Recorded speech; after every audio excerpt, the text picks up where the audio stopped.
In this video, I will demonstrate you how to create two-factor verification on WordPress using Wordfence plugin. So for this, you come to your cPanel after you find Login Security, after you install one of the applications that I'm demonstrating on your screen.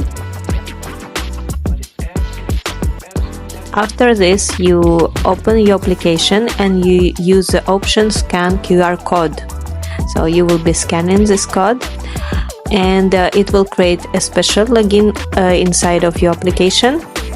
And now what is really important, you have to copy these codes or download them and store them safely on your computer, because if for any reason you are losing your access, you can restore them by using one of these codes from your computer.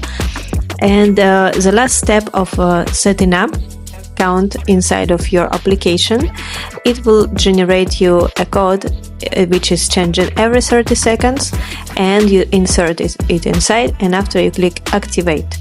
You can also deactivate two-factor verification. So you come to Wordfence, Login Security, deactivate, and it will deactivate your current setup. Or you can generate new code. If you lost your code during activation, you can click generate, and it will create you new set of codes after you download and save them safely. Follow for more useful tips.